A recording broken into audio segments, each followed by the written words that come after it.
আসসালামু আলাইকুম এভরিওয়ান।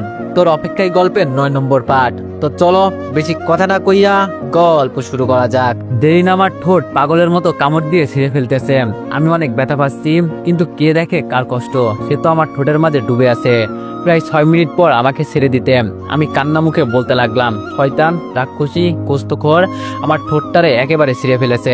জেরিন বলল, জান, তোমার ঠোঁটগুলো না অনেক মজা ছিল। এখন থেকে আমার কথার উপরে কথা বললে আমি এটা করব, বুঝলে মেরি বাচ্চা কাব্বু। আমি বললাম, তোমার মতো বজ্জাত মেয়েকে বিয়ে করবো না, বিড়বিড় করে বললাম। জেরিন বলল, ওই কি বললি তুই? আমি বললাম, কই কিছু বলিনি তো। জেরিন বলল, গুড, কিছু না বলাই তোমার ঠোঁটের জন্য ভালো। শোনা, তুমি একটু রিল্যাক্স করো, আমি দেখি আমার শ্বশুর শাশুড়ি আছে কিনা। এই বলে জেরিন চলে গেল। এইদিকে আমি ওয়াশরুমে মুখ ধুইতে ধুইতে ঠোঁটের দিকে তাকাচ্ছি। শালি কি কামড় না দিল, একেবারে ঠোঁট ফুলিয়ে ফেলেছে। দাঁড়াও, এইসব প্রতিশোধ আমি নিব। এইদিকে জেরিন আমার রুম থেকে নিচে গিয়ে দেখলো আমার আব্বু আসছে মাত্র।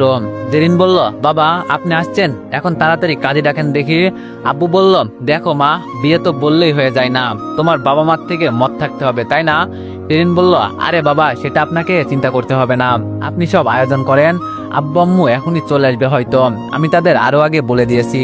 আব্বু বলল, আচ্ছা মা, বিয়েটা কয়দিন পরে করলে হয় না? আসলে ছোট ছিল তো, বড় করে অনুষ্ঠান করতে চাইছে আর কি। জেরিন বলল, না, আমি আজ বলছি আজকেই বিয়ে দিতে হবে, আমি শুভকে হারাতে চাই না, কখনো না। আর অনুষ্ঠান বিয়ের পরেও করা যাবে, আগে বিয়েটা দিন, তারপর পরেরটা পরে। আব্বু বলল, আচ্ছা তুমি যখন বলছো তাইলে বিকালেই সব হবে, এখন আগে সবাই মিলে খাওয়া দাওয়া শেষ করি, কেমন? জেরিন বাবার কথা শুনে খুশি হয়ে বলল, আচ্ছা বাবা, বাবা তুমি না অনেক ভালো। এই বলে আব্বু 2 গাল টান দিয়ে চলে গেল। আর বাবা তো এইদিকে জেরিনের কাজ দেখে আবুল হয়ে গেল, আর আরেকটা হাসি দিয়ে বলল, পাগল একটা। বাবা বলল, এই তুমি দাঁড়িয়ে কেন, খাবার দাও। আম্মু বলল, দিচ্ছি, তুমি ফ্রেশ হয়ে আসো। এইদিকে আমি ফ্রেশ হয়ে এসে খাটে বসে ফোন টিপতেছি, তখন জেরিন এসে আমার গালগুলো টেনে বলতে লাগলো, ইয়াহু, আমাদের বিয়ে হবে আজকে। এইদিকে তার খুশির চক্করে আমার গালগুলো আহত হচ্ছে। আমি অসহায় দৃষ্টিতে তার দিকে তাকাতে সে আমার গালগুলো ছেড়ে দিয়ে বলল, সরি বাবু, আমি খুশির তেলায় বুঝতে পারিনি। আমি বললাম, আরে সেই সকাল থেকে আমার কলার ধরে টানতে টানতে আমার শার্টের অবস্থা খারাপ করছো, আর এখন গালের। জেরিন বলল, তোমার গালগুলো অনেক কিউট তো, তাই। সরি বাবু, আর হবে না, সকালে তো রাগের মাথায় করছি, কিন্তু বেশি কথা বললে এখন খুশিতে করব। এখন চলো খাবার খেতে, আমার অনেক খিদে লাগছে। তাই কিছু না বলে খেতে যাচ্ছি জেরিনের পিছনে পিছনে, আর মনে মনে বলতাছি, শুভ তুই শেষ, এই মেয়ে তোর জীবন তেজপাতা করে ফেলবে। কোন দুঃখে এই মেয়ের প্রেমে পড়তে গেলাম আল্লাহ জানে। এইসব বলতে বলতে নিচে খাবার টেবিলের সামনে চলে আসলাম, তারপর বসে পড়লাম খাবার খেতে। তারপর দেরি না করে খাবার খাওয়া শুরু করলাম। খাবার খাওয়ার সময় আব্বু বলে উঠলো, এই শুভ শোন, খাবার খাওয়ার পরে জেরিনকে নিয়ে শপিং করতে যাবি, কি কি লাগে নিয়ে আসবি। ওয়ানেক্স হচ্ছে সবচেয়ে বিশ্বস্ত বুকমেকার, পিএসজি এবং সিরিয়া এই অ্যাপের অফিসিয়াল পার্টনার। এই অ্যাপে আপনি cricket, football, tennis live match দেখে এবং তাদের ভবিষ্যৎবাণী করে সহজেই অর্থ উপার্জন করতে পারবেন। সেই সাথে বিএমডব্লিউ গাড়ি, আইফোন, ল্যাপটপ এবং আরো অনেক নগদ পুরস্কার জেতারও সুযোগ রয়েছে। এই অ্যাপটিতে আপনি crash crystal, under and over 21 ইত্যাদি গেম খেলে সহজেই আয় করতে পারবেন। আপনি বিকাশ, নগদ, রকেট, ব্যাংক, ক্রিপ্টো, পেপাল এবং অন্যান্য সহজ পদ্ধতির মাধ্যমে সহজেই আপনার জেতা টাকা তুলতে পারবেন। এখানে আপনি 24 ঘন্টা 7 দিন গ্রাহক সহায়তা পাবেন। তাই এখনই গুগলে ওয়ানেক্স সার্চ করে প্রথম ওয়েবসাইটে গিয়ে রেজিস্ট্রেশন করুন। আর হ্যাঁ, রেজিস্ট্রেশনের সময় আমার প্রোমো কোড VOTO7 ব্যবহার করে প্রথমবার ডিপোজিটে 20,000 টাকা পর্যন্ত পান। আমি বললাম, কিন্তু আব্বু শপিং মলে কেন? আব্বু বলল, মন তো চাচ্ছে তোর কাছে গিয়ে তোর সুন্দর গালগুলোতে আদর করে দি। ওই বিয়ে করার জন্য পাগল হয়ে এখন আসছে কেন জিজ্ঞেস করতে, মারবো এক থাপ্পড়। আমি বাবার কথা শুনে চুপ হয়ে গেলাম, আর জেরিনের দিকে তাকিয়ে দেখি হেঁটে হাসতেছে। তার হাসি দেখে আমার গা চলে যাচ্ছে। শালা সব করলো মাইয়াটা, আর দোষ হয়ে গেল আমার। তারপর আমি আর কিছু না বলে খাবার খেয়ে রুমে এসে রেডি হতে জেরিন এসে বলল, চলো তাহলে যাওয়া যাক। আমি বললাম, চলেন মহারানী। তারপর দুইজন বাসা থেকে বের হয়ে একটা রিক্সা নিয়ে শপিং মলে যেতে লাগলাম, আর মামুন আর মনিকেও বলে দিলাম শপিং মলে চলে আসতে। একটু পর মলে আসতে কিছু দূরে দেখলাম মনি মামুন দাঁড়িয়ে আছে, তাই রিক্সা থেকে নেমে 4 জন মিলে শপিং করতে লাগলাম। তাদেরকে বললাম কি জন্য শপিং করতে আসছি। তারপর সবাই মিলে শপিং করা শেষ করতে করতে বিকাল হয়ে গেল। মামুন বলল, মামা বিয়ে তো করে ফেলবা, তা আজকে একটু টিপ দিয়ে দাও না। মনি বলল, এই তুই খালি খাই আর খাই, খাওয়ান ছাড়া কিছু বুঝোস না। মামুন বললাম বুঝি তোমাকে। মনি বলল হয়েছে, আর পাম দিতে হবে না, আমাকে কত বোঝো তা আমি জানি। এত যখন বুঝতিস তাহলে এতদিন আমাদের বিয়ে হয়ে কই একটা বাচ্চা থাকতো। মামুন বলল তুমি তো নিজেই একটা বাচ্চা, আবার বাচ্চা পালার শখ কেন? মনি বলল ওই কি আমি বাচ্চা, দাঁড়া দেখাচ্ছি তোকে। জেরিন বলল ওই মনি তোরা কি শুরু করলি? এটা পাবলিক প্লেস বুঝলি? আর হ্যাঁ মামুন চলো, আজ আমি টিপ দিব। মামুন বলল সত্যি? জেরিন বলল সত্যি, চল তো এখন। তারপর আমরা একটা রেস্টুরেন্টে চলে আসলাম। রেস্টুরেন্টে এসে যার যেটা খুশি অর্ডার দিয়ে খেতে লাগলাম, আর অনেক হাসি ঠাট্টা করতে লাগলাম। ওইদিকে একজন ভাবতেছে এটা কি হলো, সকালে এত ভেজাল ঢুকিয়ে দেওয়ার পরেও দুইজন এখন এত হাসি খুশি কেমনে থাকে? না যাই এখন আরেকটু ঝাল দিয়ে আসি। এইদিকে আমি খাবার খাচ্ছি, হঠাৎ করে কেউ আমাকে পেছন থেকে গলা জড়িয়ে ধরে বলতে লাগলো, ও মাই জান তুমি এখানে? আমি তোমাকে সেই সকাল থেকে মিস করতেছি, আর তুমি এখানে এই মেয়েদের সাথে আড্ডা দিচ্ছ? আচ্ছা চলো এইসব বাদ দিয়ে আমরা একা সময় কাটাই, কেমন? তুমি তো বলছো আমাকে বিকালে ঘুরতে নিয়ে যাবা, তাই না? তাইলে চলো এখন বাবু। এইদিকে আমাকে কেউ জড়িয়ে ধরাতে জেরিন রেগে গেল আর অপেক্ষা করতে লাগলো আমি কি করি। আমাকেও হঠাৎ গলা জড়িয়ে ধরে এইসব বলতে আমার ভয় প্লাস রাগে গা কাঁপতেছে। কে এই মেয়ে? এটা দেখতে আমি জায়গা থেকে দাঁড়িয়ে পিছনে ঘুরতে আমি টাসকি খেয়ে গেলাম। এই মেয়ে এখানে কেন? আবার কি ঘটাই দিবে কে জানে। আরে আমি পিছনে ঘুরে দেখতে পেলাম নীলাকে। আমি বললাম এই মেয়ে তোর সমস্যা কি? সারাদিন গায়ে পড়োস কেন? মাথায় কি সমস্যা আছে নাকি? তোকে বারবার বলি আমার সামনে আসিস না, তারপরও কেন আমার সামনে আসিস? নীলা বলল ওই জান তুমি এমন করে কথা বলছো কেন? এটা বলতে দেরি কিন্তু জেরিন বসা থেকে উঠে নীলার গালে একটা থাপ্পড় দিয়ে বলতে লাগলো, ওই মেয়ে তোর সমস্যা কি? দেখছিস না শুভ তোকে সহ্য করতে পারছে না, তাও তুই ওর কাছে আসিস কেন? আরেকবার যদি ডান ডাকতে শুনি একদম জিপ টেনে ছিঁড়ে ফেলবো। আর নীলা গালে হাত দিয়ে বলতে লাগলো, শুভ তোমার সামনে কোথাকার একটা মেয়ে আমাকে থাপ্পড় দিল আর তুমি কিছু বললে না? জেরিন বলল ওই শুভ কি বলবে, তুই কথা আমার সাথে বল, শুভকে জড়িয়ে ধরলি কেন? নীলা বলল আমার ইচ্ছে, আমার জিনিস আমি জড়িয়ে ধরবো না কিস করব, এটা তোর কি? তুই কেড়ে এখন থেকে আমি শুভকে যা খুশি তা ডাকবো করব, তোর সমস্যা কি? দেখি তুই কি করতে পারিস। এটা বলতে দেরি জেরিন নীলাকে আরেকটা থাপ্পড় দিতে দেরি হলো না। নীলা গালে হাত দিয়ে বলল, ওই কুত্তা তুই খালি আমাকে থাপ্পড় দিচ্ছিস কেন? গাল কি তোর বাপদাদার সম্পত্তি নাকি? জেরিন বলল ওই কুত্তি তোর গাল আমার বাপদাদার সম্পত্তি না, তবে তুই যে তোর গাল দিয়ে আমার সম্পত্তির ওপর অধিকার খাটাচ্ছিস তাই গালে থাপ্পড় দিলাম। আল্লাহর কাছে শুকরিয়া আদায় কর তোর হাত ভাঙিনি, যেমন ভাবে হাত দিয়ে আমার দানকে ধরলি না, ইচ্ছে করছে এখন ধরে মুছড়ে দিই। নীলা বলল ওই তুই কে রে? শুভকে আমি ধরলে কিছু বললে তোর জলে কেন? জেরিন বললাম আমি কে মানে? আমি ওর হবু স্ত্রী বুঝলি, তোকে যাতে ওর আশেপাশে না দেখি, দেখলে অবস্থা ভালো হবে না, মাইন্ডেড।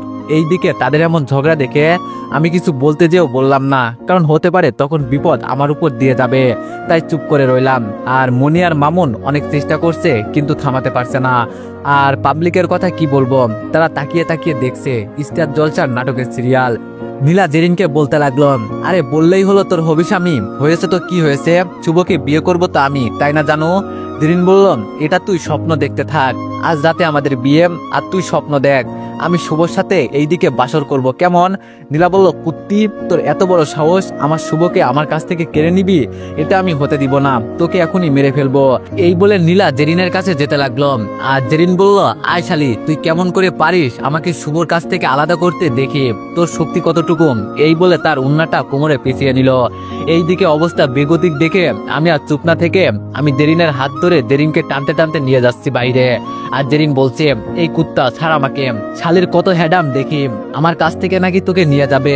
ওই শালি তুই বেঁচে গেলি বুঝলি, আর যদি ভ্যার মতো আমার স্বামীর দিকে তাকাস তাইলে মেরে ফেলবো, চোখ দুটো তুলে ফেলবো। নীলা বলল ওই কোথায় যাচ্ছিস? ভয় পেয়েছিস নাকি? এইভাবে চলে যাচ্ছিস কেন?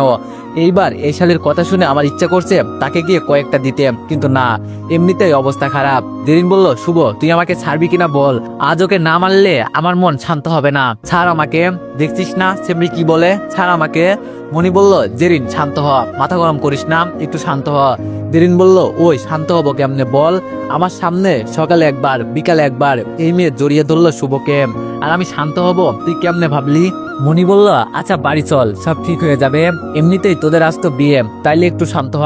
এই গাড়ি আসছে এখন গাড়িতে ওঠ। এটা বলতেই আমি জেরিনকে ধরে গাড়িতে তুললাম এবং সবাই গাড়িতে উঠে পড়লাম। গাড়িতে ওঠার পর গাড়ি আমাদের বাড়ির উদ্দেশ্যে চলতে লাগলো। আর এইদিকে ঘূর্ণিঝড় আমার দিকে আসতে লাগলো।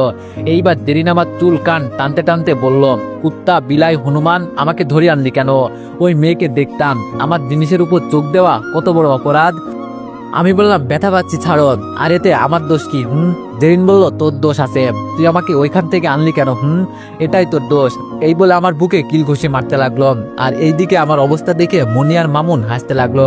আমি বললাম আমার লক্ষ্মী জান বাবু, আমাকে আর মেরো না, বলছি তোমাকে যদি ওইখান থেকে না আনতাম তাহলে মান সম্মান একেবারে চলে যেত, প্লিজ আর মারিও না, ব্যথা পাচ্ছি। এটা বলতে আরো জোরে মারতে লাগলো। কুত্তা, ব্যথা পাইলে আমি কি করব?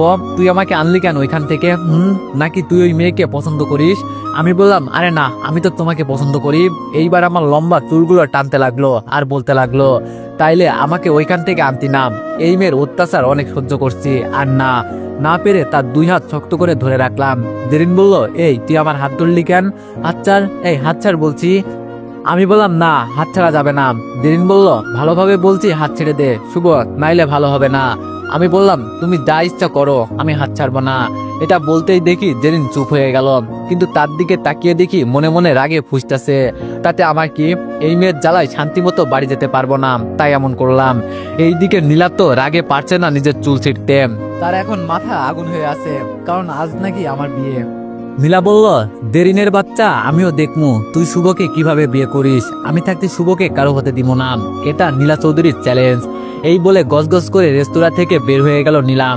এইদিকে একটু পরে আমরা বাড়ি পৌঁছে গেলাম, আর আমি এখনো জেরিনের হাত ছাড়িনি। তারপর গাড়ি থেকে নেমে আমিও জেরিনের হাত ছাড়তে সে চুপচাপ বাসায় ঢুকে গেল। তার পিছন পিছন মনিও ঢুকলাম। তারপর ভাড়া দেওয়া শেষ করে আমি আর মামুন বাসায় ঢুকতে লাগলাম। মামুন বলল দোস্ত, তোমার অবস্থা আমার মতো তেজপাতা হবে দেখিও। আমি বললাম রে, কি আর করব বল, সবই কপাল। মামুন বলল সমস্যা নাই, দুইজন বইয়ের হাতে মার খেয়ে দোকানে বসে একসাথে কান্না করব, কেমন? আমি বললাম মামা, এটা করতে হবে। এটা বলতে বলতে বাসার ভিতরে ঢুকতে আমি অবাক, এরা এখানে? আরে বুঝতে পারছেন না তো কার কথা বলছি? বসেন বলতাছি। এরা হচ্ছে আপু দুলা ভাই এবং তার পরিবারের সবাই। তারপর আমি তাদের সামনে গিয়ে সালাম দিলাম। মনি আপুর মা বলল বাবা কেমন আছো? আমি বললাম জি আলহামদুলিল্লাহ। তারপর একে একে সবার সাথে কুশল বিনিময় করে আপুর কাছে আসতে আপু আমার কানের কাছে এসে বলল, কিরে এত তাড়াতাড়ি কিসের? আমি বললাম সব তোমার ননদ করেছে, আমি কিছু করি নাই। আপু বলল হয়েছে, যা উপরে, এখন আর তাড়াতাড়ি রেডি হয়ে আসবি। তুমিও যাও তো শুভর সাথে। তারপর আমি আর দুলাভাই একসাথে উপরে আসতেছি, সাথে মামুনও আছে। দুলাভাই বলল কি শালা বাবু, তুমি তো দেখি আমার থেকে ফার্স্ট, তোমার বোনকে নিয়ে যেতে না যেতে তুমি আমার বোনকে নিয়ে আসতেছো। আমি বললাম আরে দুলাভাই সব তোমার বোন করেছে। দুলাভাই বলল কি বলো? আমি বললাম দুলাভাই বলল যাই বলো, তোমার ভবিষ্যৎ অন্ধকার আমি দেখতে পারছি। আমি বললাম আরে কি যে বলেন না, আমি তো এখন থেকেই অন্ধকার দেখছি। এইসব বলতে বলতে রুমে এসে দুলাভাই ও মামুনকে বসিয়ে আমি রুমে চলে গেলাম ফ্রেশ হতে। এইদিকে নীলা বাড়িতে গিয়ে চিৎকার করতে লাগলো, বাবা মা তোমরা কোথায়? নীলার মা বলল কি হয়েছে, এত চিৎকার দিচ্ছিস কেন? নীলা বলল তা তোমাকে বলবো কেন, বাবা কই? বাবা তুমি তাড়াতাড়ি আসো তো। নীলার বাবা বলল কি হয়েছে আমার মামুনিটার? নীলা এইবার নেকা কান্না করতে করতে বলল, বাবা আমি তোমাকে একটা ছেলের কথা বলছিলাম না? নীলার বাবা বলল তো কি হয়েছে? নীলা বলল বাবা ছেলেটার না আজ বিয়ে, তুমি কিছু একটা করো। নীলার বাবা বলল বিয়ে মানে? ছেলেটা না তোকে ভালোবাসে? নীলা বলল বাবা সে আমাকে অনেক ভালোবাসতো, কিন্তু আমার একটা ভুলের জন্য সে আমাকে আর ভালোবাসে না। কিন্তু বাবা আমি শুভকে ছাড়া বাঁচবো না, তুমি কিছু করো। নীলার বাবা বলল মা আমি কি করতে পারি, ছেলেটার আজ বিয়ে, তার থেকে ভালো হবে তুই ছেলেটাকে ভুলে যা, ছেলেটার থেকে ভালো ছেলে আমি তোর জন্য আনবো। এইবার নীলা মাথা গরম করে ডাইনিং টেবিলের সামনে গিয়ে ডাইনিং টেবিল উল্টে দিল আর বলতে লাগলো, আমি ছেলেটাকে চাই, মানে চাই, সেটা যে করেই হোক, আমি আমার অধিকার আমি হয়তো ভালোভাবে নিব, নয়তো ছিনিয়ে নিব, এতে তুমি আমার সাথে থাকো বা না থাকো। এই বলে নীলা তার রুমে গিয়ে দরজা বন্ধ করে জিনিসপত্র ভাঙতে লাগলো আর বলতে লাগলো, দেরিন তুই অনেক বড় ভুল করছিস, এটার জন্য তুই অনেক পস্তাবি, দেরিন পস্তাবি। এটা বলে পাগলের মতো হাসতে লাগলো আর কাকে জানি কল দিয়ে কি করতে বললো, আর একটা শয়তানি হাসি দিয়ে বলতে লাগলো, খেলা তো শুরু হয়ে গিয়েছে দেরিন, এইবার শুভকে আমার হওয়া থেকে কে আটকায় আমিও দেখবনি। এইদিকে নীলার মা নীলার বাবাকে বলতে লাগলো, দেখেছো মেয়েটার কি রাগ, সব তোমার জন্য হয়েছে, আদর করতে করতে একেবারে মাথায় তুলে রাখছো তুমি। নীলার বাবা বলল কি করব, একটা মেয়ে, তাই তো যেটা চাইছে সেটাই দিয়েছি। নীলার মা বলল তাই বলে একটা। নীলার বাবা বলল তো কি হয়েছে, আমার মেয়ে যেটা চাই আমি সেটাই দিয়ে ছাড়বো, আর না হয় আমি আমার মেয়ের পাশে থাকবো, দেখি আমার মেয়ে কি করে। নীলার মা বলল আমি বাবা এইসবের মধ্যে নাই, তোমরা বাবা মেয়ে যা করতে চাই তাই করো। এই বলে নীলার মা চলে গেল। এইদিকে আমি ফ্রেশে বের হতেই মামুন আর দুলাভাই মিলে আমাকে রেডি করিয়ে নিচে নিয়ে আসলো, তারপর সোফায় বসিয়ে দিল। আর আমার পাশে আছে জেরিন, আর আমার আমাদের সামনে আছে কাজী আর আমার আব্বু আর জেরিনের আব্বু। তারপর কাজী বিয়ে পড়াতে লাগলো। প্রথমে আমাকে কবুল বলতে বললে আমি একটু সময় নিয়ে বলে ফেললাম, আর যখন জেরিনকে কবুল বলতে বললাম তখন সেও বলে ফেললো কবুল। তারপর মুনাজাত ধরে আমাদের জন্য দোয়া করে দিল হুজুরে। এরপর জেরিনকে আপু আর মনি মিলে নিয়ে গেল, আর আমি দুলাভাই মামুন ছাদে গেলাম আড্ডা দিতে। দুলাভাই বলল, শালা বাবু শুভ কুরবানি রাত, আজকের দিন থেকে তোমার স্বাধীনতা গেছে। আমি বললাম, কি আর করবো দুলাভাই, এই স্বাধীনতা সেই 1 মাস আগে হারিয়ে ফেলেছি। দুলাভাই বলল, তাই এখন থেকে একেবারে যাবে? আমি বললাম, আচ্ছা আমাদের তো হয়ে গেল, কিন্তু মামুন তোরটা কখন হবে? মামুন বলল, আমি এত তাড়াতাড়ি স্বাধীনতা হারাতে চাই না, তোদের শখ হয়েছে তোরা করছোস, কিন্তু আমি এখন করবো না। আমি বললাম, আচ্ছা তুই করবি না তো একটু সময় দে, 2 দিনের মধ্যে তোরটাও ঠিকানা লাগাচ্ছি। মামুন বলল, যা যা কি করতে পারিস দেখমনি, আগে তোরটা ভাব চান্দু, যেই পারমাণবিক বোমা ঘরে আনছোস এই দিক থেকে ওই দিকে হলেই বোমা ফাটবে। এটা বলতেই দুলাভাই মামুন হাসতে লাগলো। এইদিকে আমার গা জ্বলছে। আমি বললাম, হাস হাস, আমারও টাইম আসবে, তখন কোথায় যাবা দেখবনি। মামুন বলল, সেটা পরে দেখা যাবে, এখন হাসতে দে। এইভাবে হাসি মজা করতে করতে রাত 12টা বেজে গেল। তখন মনি আর আপু এসে বলতে লাগলো, এই তোর কোনো আক্কেল জ্ঞান নেই? আজ তোর বিয়ে হয়েছে, তুই জানিস না? তুই এইদিকে মজা করছিস আর ওইদিকে মেয়েটা একা বসে আছে। আমি মনে মনে বললাম, এই তো পেয়েছি, তোমরা আমার উপর হাসতেছিলে না, এইবার দেখো। আমি বললাম, আপু আমি তো সেই কখন থেকে যেতে চাইছিলাম, কিন্তু তোমার জামাই আর মামুন আমাকে যেতে দিচ্ছে না। আপু বলল, কি রাসেল তুমি দাওনি? আজ রুমে আসিস, খবর আছে। আর মনি মামুনের দিকে রাগি চোখে তাকিয়ে আছে, ভাই থাকার কারণে কিছু বলতে পারছে না। মামুন বলল, হালা কানটা ঠিক করিসনি। আপু বলল, এই এক্ষুনি তাকে রুমে দিয়ে তুমি রুমে আসবা। আর মনি আস্তে করে বলল, তুই আবার ছাদে আসিস। এইদিকে আমি তো মহা খুশি। তারপর তারা আমাকে রুমের দরজা পর্যন্ত এনে বলল, ভাই প্যারাময় জীবনের জন্য শুভকামনা। আমরা গেলাম, তোমাকে কিছু বললাম না, কারণ তুমি সময় আসলে বুঝবা বিয়ে করে কত ভালো পাপ করছো। এই বলে দুলাভাই চলে গেল। আর মামুন বলল, মামা বিড়ালটা ঠিক মতো মারিস, নাইলে তোর জীবনের দুঃখ আর দুঃখ। আমি বললাম, আচ্ছা মারবনি। এই বলে আস্তে করে রুমে ঢুকে পড়লাম। রুমটা সুন্দরভাবে ফুল দিয়ে সাজিয়েছে, আর আমার বিছানায় অনেক ফুল। এই ফুলের মাঝে আরেকটা ফুল বসে আছে, যাকে পাওয়ার আশায় সারা জীবন করতাম। তখনই মামুনের কথা মনে পড়তে দরজার পাশ থেকে একটা লাঠি নিলাম। তারপর এইদিক ওইদিকে খুঁজতে লাগলাম কিছু একটা। এইদিকে জেরিন আমার কাজকর্ম দেখে ভাবতেছে, এই শ্যামরা আবার কি করতেছে। জেরিন বলল, এইভাবে কি খুঁজতেছ? আমি বললাম, বিড়াল। জেরিন বলল, কেন? আমি বললাম, মামুন বলেছে আজ নাকি বিড়াল মারতে না পারলে আমার জীবনে দুঃখ আর দুঃখ, তাই বিড়ালকে খুঁজতেছি।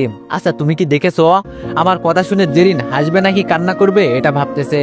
তারপর কিছু একটা ভেবে বলল, বিড়াল তো আমি দেখেছি, কিন্তু সে জানালা দিয়ে পালিয়েছে। আমি বললাম, ও আচ্ছা ভালো হয়েছে, আর আমার মারা লাগবে না। এটা বলে লাঠিটা তার জায়গায় রেখে দিলাম।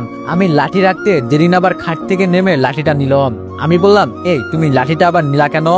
জেরিন লাঠিটা ঘুরে ঘুরে দেখতে দেখতে বললাম, এটার অনেক কাজ এখনো বাকি আছে, তাই একটু নিলাম আর কি, দেখবো সেই লাঠি তার কাজ কেমন ভাবে করে। আমি বললাম, কি কাজ করবে তুমি? জেরিন বলল, অনেক কাজ, কিন্তু তুমি ভয় পাচ্ছ কেন? এটা বলেই আমার দিকে এগিয়ে আসতে লাগলো। আমি বললাম, এই তুমি আমার দিকে এভাবে আসছো কেন? আমি এটা বলতেই জেরিন একদম আমার কাছে এসে আমার কলার টান দিয়ে একদম তার কাছে টেনে নিয়ে গিয়ে বলতে লাগলো, ওই বিকালে আমার হাত দুটো ধরে রাখছিলি কেন এটা বল। আমি ভয়ে ভয়ে বলতে লাগলাম, বাদ দাও না জেরিন, তুমি আমাকে মারবা তাই হাত ধরে রাখছিলাম, তখন অনেক ব্যথাও পাইছি। জেরিন বলল, এই তোর ভালোবাসা? সামান্য হাতের কিল খেতে পারলি না? আসলে তুই আমাকে ভালোবাসিস না, যদি আমাকে ভালোবাসতিস তাহলে আমার মার সহ্য করতিস। যেহেতু জেরিন আমার কাছে ছিল, তাই তার কোমরে আমার ডান হাত দিয়ে ধরে আমার গায়ের সাথে জড়িয়ে নিলাম। আমি বললাম, আরে মাই ডিয়ার নতুন বউ, রাগ করো কেন? আমি তোমাকে এত এত ভালোবাসি। আচ্ছা তুমি যদি আমাকে মেরে অসুস্থ করে দাও তাহলে তোমাকে ভালোবাসবে কেডা? জেরিন বলল, ওই আমাকে ছাড়, একদম আগলা পিরিত দেখাবি না, ছাড় আমাকে, তোর ভালোবাসা লাগবে না। এক মিনিট, কি বলছস তুই? আমি তোর নতুন বউ? আমি বললাম, তুমি তো আমার নতুন বউ। জেরিন আমার কলার ধরে বলল, তার মানে তুই আরো বিয়ে করেছিস? এই কুত্তা, কয়টা বিয়ে করেছিস? আচ্ছা তার মানে তুই ওই নীলাকেও বিয়ে করছিস? সত্যি করে বল। মনে মনে বললাম, হায় রে আল্লাহ, আমি কার পাল্লায় পড়লাম? তুমি একটা দড়ি ফালাও, কচু গাছের লগে ফাঁসি দিয়ে চাঁদে যাবো। আমি বললাম, তুমি একটু বেশি বোঝো। আমি কি বলছি আমি আরেকটা বিয়ে করছি? তোমার আর আমার সন্ধ্যায় বিয়ে হলো, তার মানে তুমি তো নতুন বউ, তাই না? জেরিন বলল, তাই তো, আমিও তো এটা ভেবে দেখিনি। জেরিন রাগী গালের সামনে একগুচ্ছ চুল এসে পড়েছে, তাই আমি একটু যত্ন করে সরিয়ে দিয়ে বললাম, এই জেরিন, তোমাকে না আজকে অনেক সুন্দর লাগছে, বলতে গেলে অপরূপ। জেরিন বলল, হ্যাঁ আইসে এখন লুচ্চামি করতে, ছাড় আমাকে, যখন এত সুন্দর লাগছিল তাইলে রুমে দেরিতে আসলি কেন? আমি বললাম, এই মামুন আর দুলা ভাই আমাকে আসতে দিচ্ছিল না। মিছা কথা। জেরিন আমার কাছ থেকে ছাড়িয়ে বলল, যা যা, ওদের সাথে গিয়ে আজ রাত কাটাম, এখানে কেন আসলি? আমি জেরিনকে পেছন থেকে জড়িয়ে ধরে বললাম, আমার ঘরে এত সুন্দর বউ থাকতে আমি কেন অন্য কোথাও ঘুমাবো? তার থেকে বড় কথা, আজ আমাদের রাত, বুঝলে আমার রাগী বউ। জেরিন বলল, ফাজিল লুচ্চা ছেলে, আবার আমার পেছন থেকে জড়িয়ে ধরছে। বলি, সাহেব, এই রোমান্টিকতা আগে কোথায় ছিল? আর আজ কোনো কিছু হচ্ছে না মনু, তুমি গিয়ে শুয়ে পড়ো। আমি বললাম, আরে আমি তো সব রোমান্টিকতা আমার গাল ফুলিয়ে থাকা আমার রাগী বউয়ের জন্য লুকিয়ে রাখছিলাম, বুঝলে? জেরিন আমার থেকে নিজেকে জোর করে ছাড়িয়ে নিয়ে বিছানার এক কোণে বসে মুখটা অন্যদিকে ঘুরিয়ে বলল, না, আমি কিছু বুঝি না। আমি বুঝতে পারলাম মেয়েটা অভিমান করছে, তাই আমি তার পাশে বসে তাকে আবার আমার দিকে ঘুরিয়ে বললাম, তা আমার লক্ষ্মী বউটা কিসের জন্য অভিমান করছে? জেরিন বলল, আমি অভিমান করলেই কি না করলেই কি, এতে তো কারো যায় আসে না। আমি মেয়ে হয়ে তাকে অনেকবার বলেছি ভালোবাসি, আর সে ছেলে হয়েও একবার বলেনি সে আমাকে ভালোবাসে, এতে কার কি আসে? আচ্ছা, তাহলে এই ব্যাপার। আচ্ছা দাঁড়াও, আমি আসি।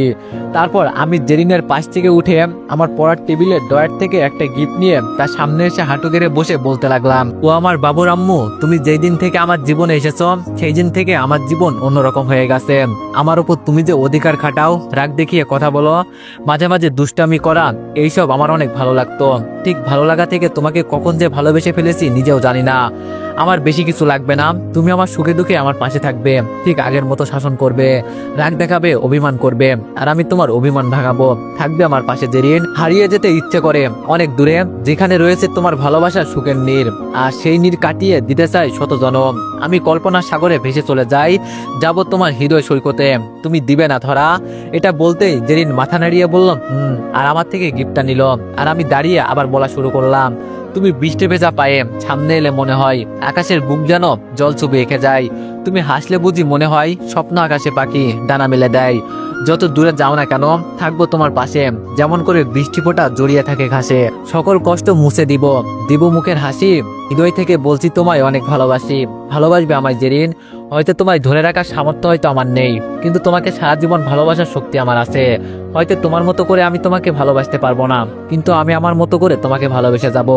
তুমি শুধু আমার পাশে থেকো প্রিয়। আমি কথাগুলো বলা শেষ করতেই জেরিন আমাকে জড়িয়ে ধরে বলতে লাগলো, আমি আমার বলতে শুধু তোমায় জানি, ওই আকাশ জানে তুমি আমার কতখানি। আমি 1000 বছর ধরে তোমারই অন্তরে প্রেমের শিকা হয়ে জ্বলতে চাই। শুধু একটি কথা মনে রেখো, এই জীবনে তুমি ছাড়া আর কেউ নেই। জেরিনের বলা শেষ করতে আমি বললাম, ও শিট, আরেকটা কথা বলা হয়নি। জেরিন বলল, কি? আমি বললাম, বলছি। এই বলে বলতে লাগলাম, আমি চাই তুমি আমার জন্য একটা ক্রিকেট টিম বানাবে। বানাবে কি? জেরিন বলল, যা লুচ্চা, আগে অজু বানিয়ে আস, 2 রাকাত নফল নামাজ পড়বো, তারপর দুইজন মিলে 2 রাকাত নফল নামাজ পড়ে আল্লাহর কাছে আমাদের একে অপরের জন্য দোয়া শেষ করে উঠতেই আমি বললাম, চলো তাহলে মিশন শুরু করা যাক। জেরিন বলল, যা লুচ্চা, আমি কি মানা করছি? তাহলে চলো। আপনারাও না একটা ফাজিল, এখনো আরো শোনার জন্য বসে আছেন, ফাজিল কোথাকার। সকালবেলায় এমন কিছু ঘটবে সেটা আমি নিজেও ভাবতে পারিনি। তো এভরিওয়ান, নেক্সট পার্টের জন্য সবাই একটু বেশি বেশি লাইক আর কমেন্ট করে দিও। ধন্যবাদ।